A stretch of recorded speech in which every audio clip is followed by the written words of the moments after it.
Hi everybody, welcome to my YouTube channel. I'm Lunimi Maseko, and on this channel I aim to help you enhance your quality of life. So the topic of today's video is how I survived grad school.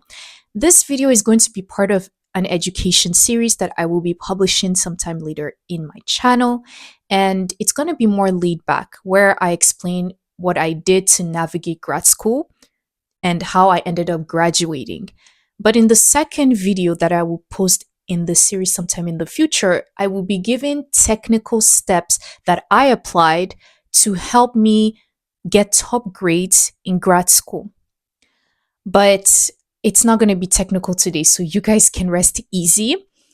To give a bit of a context, I recently graduated in a master's program in public policy and public administration at the University of Concordia, as you can tell with my sweatshirt right now that I'm wearing. 𝐓𝐈𝐌𝐍𝐃.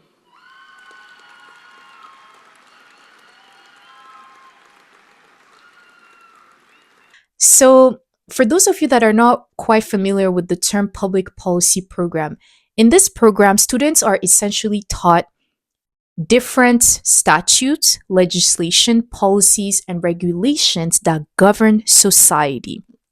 And in this program of policy, students are also taught how to do policy analysis, how to write a policy, how to communicate a policy to different parties, and how to implement the policy if it gets approved. So, the thing about policy is that it can encompass policies that aim to tackle social issues or non-social issues in society.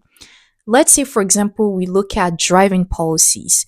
There are different driving policies that determine or regulate how drivers must conduct themselves on the road, depending on the country you're in, or depending on the driving regulations that your country has. So, different countries will have their driving policies that pertain to maybe, let's say, speed limits.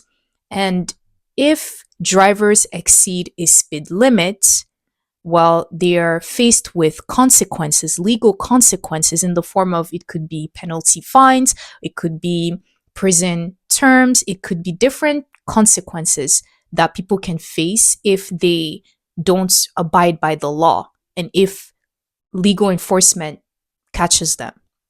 So that's what policy does. The thing I really like about policy is its versatility. There are different policies that exist. We can have, let's say, environmental policies, including anti-climate change policies, conservation policies to protect endangered species in society. We can also have housing policies that aim to encourage housing affordability. We can also have transportation policies. So that's the thing. When you're in policy, you have so many opportunities of career jobs that you can have, and it's very versatile. You can do policy analysis to work in different departments depending on the social issue or non-social issue that you're interested in. So, another thing that I want to emphasize here is that before I was enrolled in the master's program of public policy and public administration, I was also doing my bachelor's at the same University of Concordia from 2018 to 2022. And I remember when I was a political science student, right? I was hearing so many people saying things like, oh, a political science degree is not going to get you anywhere. You're not going to get hired in the market. Poli-sci is not really relevant. It's best to do poli-sci, increase your GPA, and later you can end up doing law. And there were just so much negativity that was around this program, political science. And if I listened to what people were saying at the time, I wouldn't be where I am today. I remember even if people were talking about how they wanted to go to law school, how poli-sci would not get them a job, I did my research and I kept asking questions. I kept participating in poli-sci conferences. I asked questions of program coordinators of master's programs to better understand what a political science degree can get me. And thank goodness I did, because by asking questions, by being curious, by not listening to what other people were telling me, I was able to discover the program of public policy and public administration at the master's level. So my advice to you, if you're watching this video and let's say you're doing your bachelor's right now, but you're not really encouraged by the program you're in. Let's say maybe you could be a political science student watching this video in university, or you could already be a grad student, right? And you're enrolled in a public policy program or another program, but you don't really know what the program is going to do for your career. My advice to you is to ask questions. Don't listen to what people say, don't listen to negative people that talk. Just focus on your journey and focus on being the best version of yourself by being curious, being open to learning, be open to different opportunities, and ask the right questions. So, when I joined grad school, I made 5 observations. One of these observations is that grad school is very competitive. Now, as an undergrad, when I was doing my bachelor's in political science, I noticed that students were more laid back. They were mostly focusing on passing their exams, passing assignments, so that ultimately they can finish the semester and ultimately they can graduate. So people were more friendly, more laid back, and they weren't stressed too much. But what I noticed when I started my master's in public policy was that the environment was more competitive. I noticed that because it's a master's program where ultimately the goal for students is to get a government job, then students would compare themselves to each other. And it's just an environment I wasn't really used to coming from a political science background. And the thing I also want to give for context is that, as I mentioned earlier, I did my master's in public policy and public administration. And in my university, we have 2 options for the program. So the first option is option A, which is more course based, where students they earn credits throughout their entire program by only doing classes, completing their classes, um, passing their classes to be able to get credits until they graduate. And option B of the master's program in public policy is the internship program option. So this option allows students to, yes, take courses in the beginning of their program, but ultimately the remaining of their credits will be allocated towards their internship experience in a working environment, whether it's working in the public sector, aka for the government, or whether it's in working for a private sector company. And when you do your internship, the experience you gain, it counts as credits. And then once you're done with your internship experience, you are required to write a thesis about your experience, and that counts for credits, right? That and then once you are approved of your thesis, then you can ultimately graduate. And the thesis, I'm going to ask you to pin the thesis for now because I'm going to bring it up again later. But just to keep in mind, that's what the master's program of public policy at my university is. That's how it's structured. And because of that, because students knew that at the end of the program, they would be hired by a government employer, well, you could just sense that the environment was competitive. I felt that students, they were, yeah, it was just an environment that I wasn't quite used to. And I also noticed that for me, one of the things that I told myself when I started grad school is to be my authentic self because I was a recovering people pleaser and I spent a lot of my adult life dimming my light to please other people. But I told myself I wasn't going to do that anymore. And when I joined the master's program, I became more comfortable with dressing the way I wanted to dress, wearing bright colors. For those of you who have watched other videos of my channel, you would notice that like I love light colors. I like to wear elegant fashion. And the more I started dressing that way, it caused me to stand out. And if I also wanted to, let's say, criticize a government regulation or criticize the system or the constitution, then it would rub people the wrong way, right? So that's just the things that I noticed. Whereas when I was a an undergrad student, the environment was less critical of a student that criticized government regulations. In fact, students, they didn't shy away from criticizing the constitution, and even teachers, they would even encourage that kind of environment where they would encourage students to critically think and to give their opinion. We're not talking about like degrading or denigrating any public official. No, that's not what I mean, but just to apply critical thinking, right? And that's what I noticed, the differences from me being an undergrad student to me being a graduate student. So that's something that I want you to keep in mind. Like when you join grad school, if you're interested in joining grad school ultimately, well, just be prepared to understand that it could get competitive depending on the program you're in. It doesn't necessarily mean it's going to be your experience, but just keep that in mind that it could be a possibility. And my advice is to just be your authentic self. Do not, suppress your voice. Do not dim your light to make other people feel comfortable. If you are studying something and it doesn't resonate with you and you want to apply critical thinking, do not be afraid to voice your opinion. Do not be afraid to question things and be curious about things. If things don't make sense, do not be afraid to voice that. I can't tell you guys how many times there were times where in class we would be talking and I would voice my opinion because I didn't really think maybe things in the constitution made sense.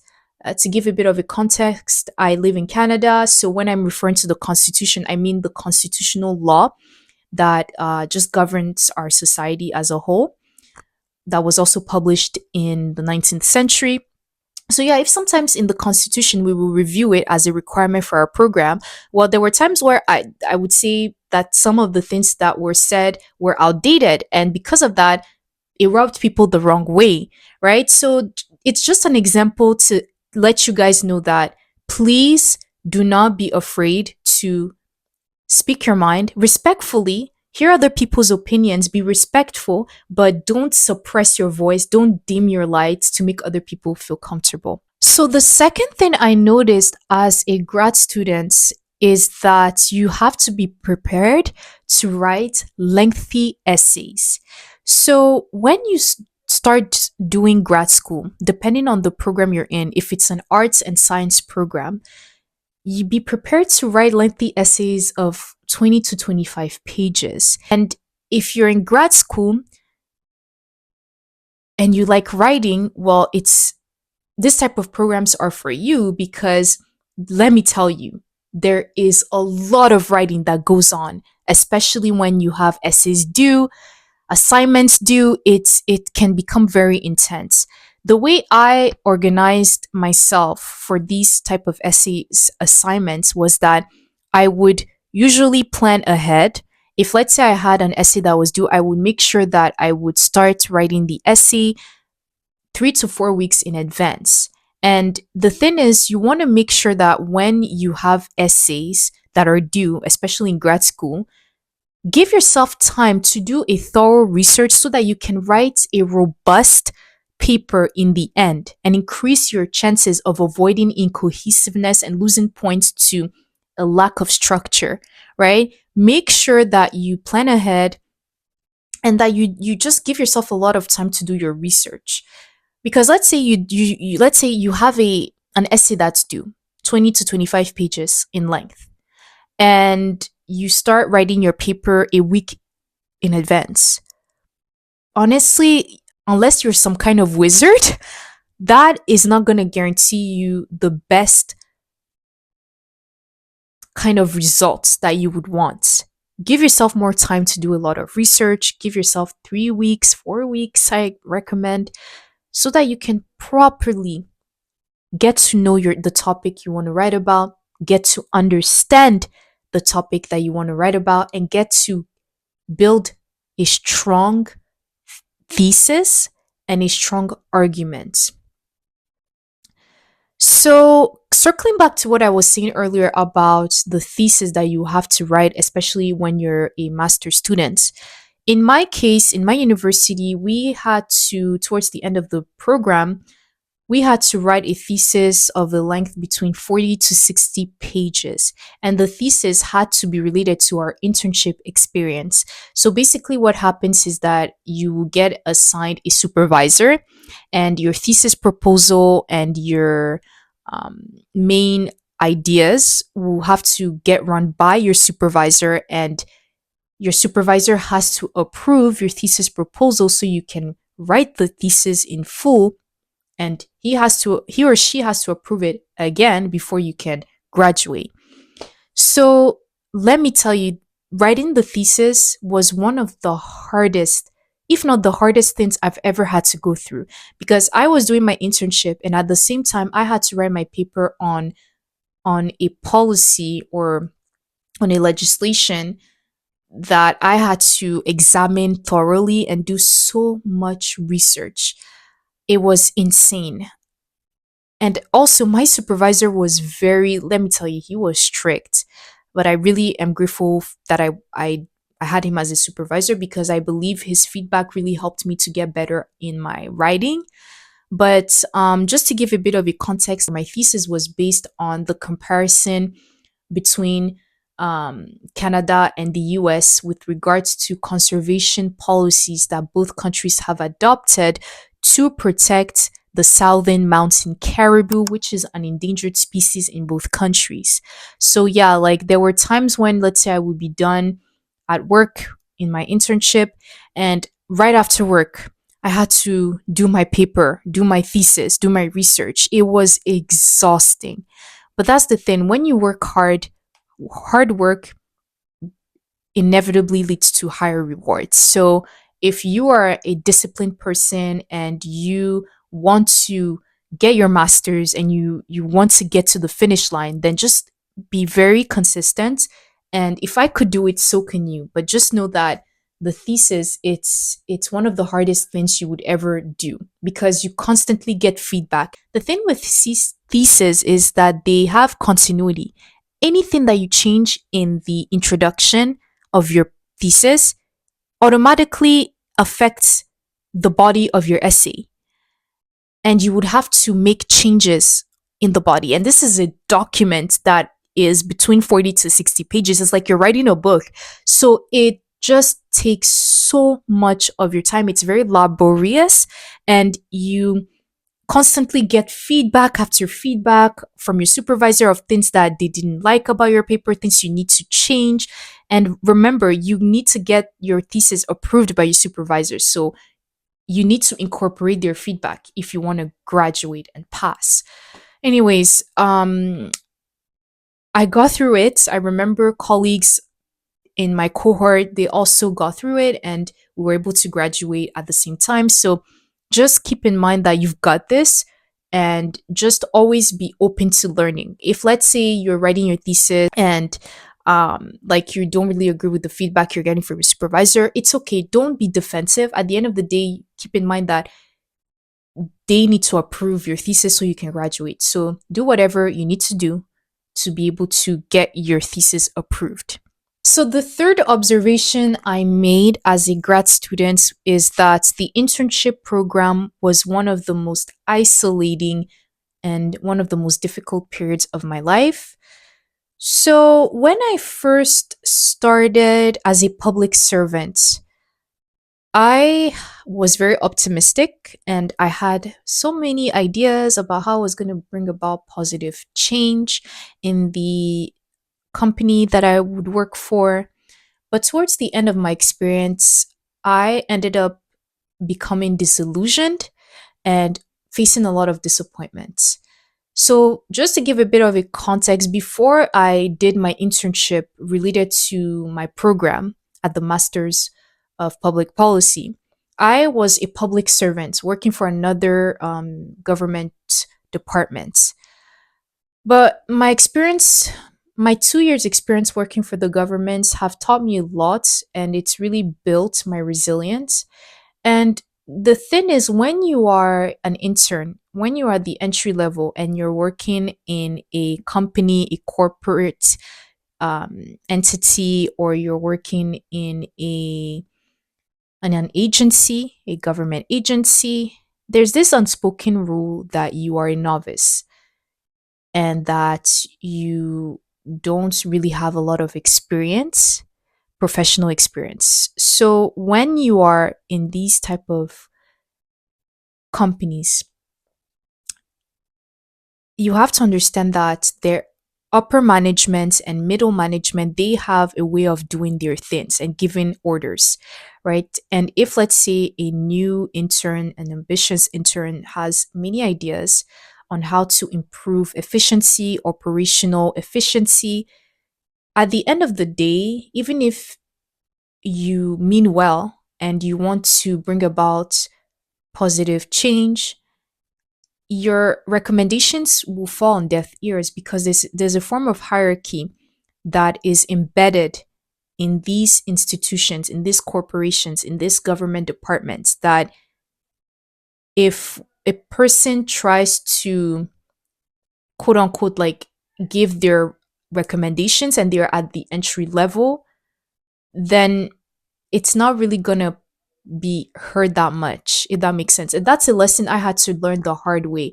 For me, I'm the type of person, when I'm in a work setting, I want to increase efficiency and I want to make sure that I'm following rules that make sense, that is going to bring about positive change in the department that I work for. But I had to really, really learn quickly the hard way that that's not how a lot of work settings operate. And that's the thing, like if you're an intern and you start your job, my advice to you is to just be there to learn. Be there to learn as much as you can from your manager, from your director, from so many people, even outside of you, the branch you're working for. Try to build connections outside of your branch and try to talk to as many people as possible to really understand different walks of life and be a student at the end of the day. Like, just be there to learn and be detached from expectations and outcomes, because I'm telling you, I didn't know that until later in my career, and it was tough. I'm not going to go too much into detail because it's still something that happened to me last year, but all I can say was the woman I've become outside of this experience, my internship, is a woman that honestly I became so much stronger from the experience. And that's something that I want you to keep in mind as well. Like, even if, let's say, you do your internship and it's you don't end up staying there, because let's say for the majority of interns, the goal, if they like their job, is to end up staying in the company so that they can be bridged to having a permanent job in the company. That's the goal, right? Unfortunately, in my case, that wasn't the reality. Well, let me not say unfortunately, because it was a blessing in disguise. I do believe that everything happens for a reason. So I'm in a much better place. But let's say, for example, you start doing your internship and you have high hopes that you're going to get a permanent job in the company you're working for. Don't have those type of expectations. Like I said, practice detachment and try to learn as much as possible from the people you're working for. And then once it's time to say goodbye, then you can leave with your held head high, knowing that you were there to learn as much as possible. So the fourth observation that I made in grad school is that it can be very difficult to build a rapport with professors. Now, I want to reemphasize that just because I went through that experience, it doesn't necessarily mean that that's going to be your reality if you end up getting accepted in a master's program. Or if, let's say, you're currently beginning your master's program, it doesn't mean that it's going to be your reality. It's just something that I personally went through. So what I noticed in grad school is that professors, some of them made life very difficult for students, whether it's about extending deadlines or being understanding of students' situations. The thing is, I want you guys to keep in mind that when you're doing your master's, it's like you're doing a full time job. It's incredibly time consuming. And at the time when I was doing my master's, I was not only doing my master's, but I was also trying to work part time. And when you combine the two, I even remember at the time when I was speaking with my program coordinator, she said combining the two is not easy. And not a lot of students do that because usually when you do your master's, some students would just stop working to put all their focus and energy on just passing this program. But I, by the grace of God, was able to not only work part time, but also do my master's. So I just felt that there were times when I would come across professors that were just not really understanding and they made life just unnecessarily difficult, whether it's about extending a deadline or being understanding if I would come late to class. it- some were just not understanding. And I take full accountability. I understand that, it's important not to be late. But, anyways, overall, I just think that there were times where it was really difficult to build a rapport with professors. But at the undergraduate level, I noticed that it was really easier to build a rapport with professors. In fact, one of the professors that wrote my letter of recommendation when I was applying for my master's, I'm still in touch with her till this day, and I've known her for years. Just to show you guys how much it's easier to build relationships with the professors that you got to know at the bachelor's level. But I noticed that when I did my master's, while there were some professors that were really kind, there were others that just made life difficult. And that's just something that I noticed. But if you are currently doing your master's, or you just started, or you are thinking of applying for a master's, please don't allow a professor's negative view of you to determine how you get to show up in class and how you get to perform academically. Honestly, it's one of those things where when you're doing your master's, you have to tune out negativity. If you sense that a professor doesn't like you, if you sense that you are not understood by a professor or your colleagues or your peers, you have to be able to be your biggest supporter and tune out the negativity so that you can show up academically and get to your destination, which is ultimately to pass the program and graduate. So, my advice is to really just tune it out. Like, if you don't get along with the professor, that's fine. Have an abundance mindset. Tell yourself, okay, I don't get along with this professor, but it doesn't mean that I won't get along with the next professor that I come across. So, that's the type of mindset that I want you guys to have. So, if you made it to the end of this video, I'm so glad you did.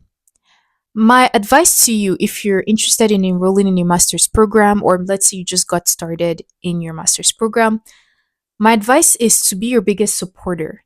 There are times along the way where you're going to be faced with setback, you're going to be isolated, people are going to ridicule you, people are not going to believe in your ideas and your unorthodox approach to doing things, but you have to tune it out and just be so zoned in, be so focused on what you need to get done.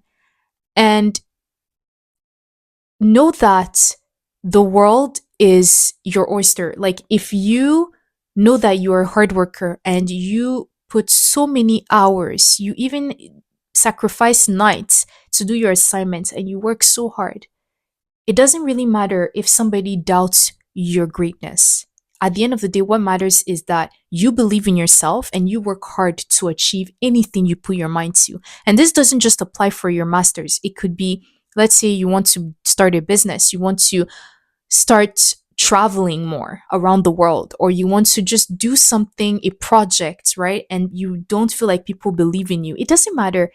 If people don't believe in you, it doesn't matter. What matters is if you believe in you. So it's the same thing with the master's program. Like, if you, the mere facts that you're even thinking of applying for a master's, or let's say you're in your master's, the mere fact that you're in your master's and you're just getting started, that's such an accomplishment in and of itself. And remember, you're just as smart as everybody else. So if other people graduated with a master's degree and they were able to get it done, then why can't you? So be focused, know that you're on the right path, you have what it takes to succeed, and you will accomplish so many great things. I wish you all the best of luck in your journey. And please, I would like to hear your thoughts. Did these tips that I gave on this video, did they help? And I would like to hear your experience. What are you going through? Are you watching this video doing your bachelor's right now? Are you thinking of doing your master's, or are you doing your master's program? Have you experienced similar situations as the ones I mentioned in this video? I would love to hear your thoughts. And I want to say thank you so, so much for the support that you guys have showed my channel over the past couple of months. My channel has been growing, and it's all thanks to you guys. I love you guys so, so much. And I'll see you in the next video. Bye.